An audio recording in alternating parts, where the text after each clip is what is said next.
बिकरू कांड, विकास यादव, उससे जुड़े हुए गुर्गे, उसके जुड़े हुए लोग, अब इन्फोर्समेंट डायरेक्टरेट इस पूरे मामले में जांच पड़ताल के लिए आगे बढ़ रही है।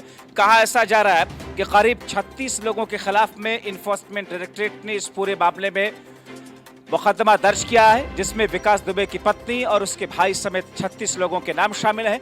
कहा ऐसा जा रहा है कि मनी लॉन्ड्रिंग का केस दर्ज किया गया है। विकास दुबे से जुड़े हुए जो लोग हैं, उनके करीबी, उसकी पत्नी, उसके भाई और खास तौर पर जय वाजपेयी समेत 36 ऐसे लोग हैं जिनको लेकर के अब प्रवर्तन निदेशालय मामला दर्ज कर चुका है। अब मनी लॉन्ड्रिंग का खेल किस तौर पर यहां पर था, किस तरीके से पूरा मकड़जाल था, रुख सीधे अपने सहयोगी की तरफ करेंगे। हमारे साथ में इस वक्त आदित्य द्विवेदी जुड़े हुए हैं। आदित्य, अभी तक एक के बाद एक अलग अलग तरीके के मुकदमे दर्ज किए गए थे, मामले चल रहे थे, मगर अब ईडी के जरिए मनी लॉन्ड्रिंग का खेल और पूरा मकड़ जाल यहां पर था। कितने लोगों के खिलाफ मामला दर्ज किया गया? क्योंकि 36 ऐसे लोग हैं जो कि नामजद हैं, मगर इस पूरे मामले कनेक्शन मनी लॉन्ड्रिंग का किस तौर पर बनता हुआ दिख रहा है?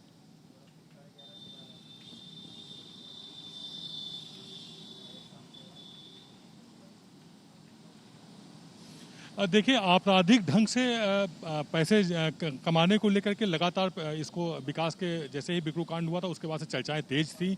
उसके बाद तमाम लोगों ने शिकायतें भी की थी। उसमें एक प्रमुख थे सौरभ भदौरिया, जिन्होंने काफ़ी गंभीर आरोप लगाए हुए थे जय वाजपेयी सहित विकास दुबे पर, और प्रमाण भी दिए हुए थे एसआईटी को भी, और पुलिस की भी जो इंक्वायरीज हो रही थी उसमें लगातार वो प्रमाण दे रहे थे। कल भी उनको गवाही के लिए बुलाया गया है। उनकी गवाही एफिडेविट के साथ में होगी, यानी कि अपनी बात से वो मुकर नहीं सकते हैं। साथ में वो प्रमाण भी दे रहे हैं। इसको लेकर के पिछले ही दिनों ईडी की एक टीम घटनास्थल पर भी गई थी, और जो प्रॉपर्टीज बताई जा रही थी संभावित कि ये विकास दुबे या उनके गुर्गों या उनके जो भी लोग हैं जहाँ पर उसने पैसे लगाया हुआ था, वो कई पेट्रोल पंप भी हैं, कई प्लाट्स भी हैं, कुछ गेस्ट हाउसेज भी हैं, अस्पताल भी आ रहा है उसमें नाम में। तो इस तरह से 36 लोगों को चिन्हित करके फिर ईडी ने स्वीकृत ली अपने केंद्रीय कार्यालय जो कि दिल्ली में है। उसे स्वीकृत मिलते ही एफआईआर दर्ज की गई है लखनऊ के कार्यालय में। अब इस पर शिकंजा तेजी से कसा जाएगा और कार्रवाई बढ़ाई जाएगी कि आखिरकार कितनी अघोषित संपत्ति है विकास दुबे की, जो अलग अलग नामों से अलग अलग जगह लगी। उस आय का स्रोत क्या था उस संपत्ति को लेने का, चाहे वो पेट्रोल पंप हो, चाहे प्लाट्स हो, चाहे वो फार्म हाउसेज हों।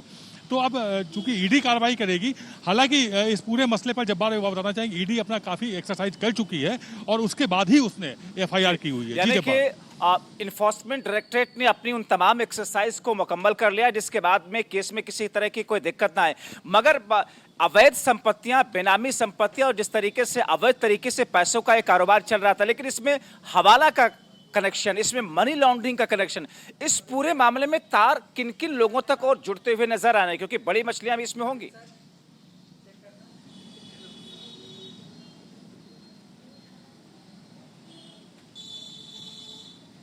जी हाँ जब्बार, बिल्कुल। इसमें मनी लॉन्ड्रिंग के तहत भी जो धाराएं होती हैं ईडी में, वो भी लाएगी। मनी लॉन्ड्रिंग के तहत भी मुकदमा किया गया है। और इसमें जो आपने बड़ी मछलियों की बात की है, देखिए, विकास के घर वाले, उसकी पत्नी और उसके जो लोग हैं, उनके पास से उतना खजाना नहीं निकल पाएगा ईडी को जब तक कि बड़े लोगों को इसमें शामिल नहीं किया जाएगा, जो कि कहीं ना कहीं पर्दे के पीछे से विकास का साथ देते थे और उसके द्वारा कारोबार में भी कहीं ना कहीं अपना जो है वो उद्देश्य पूरा करते थे। चाहे वो चौबेपुर इंडस्ट्रियल एरिया में ज़मीनें लेनी हो फैक्ट्री के लिए या उसका विस्तार करना हो।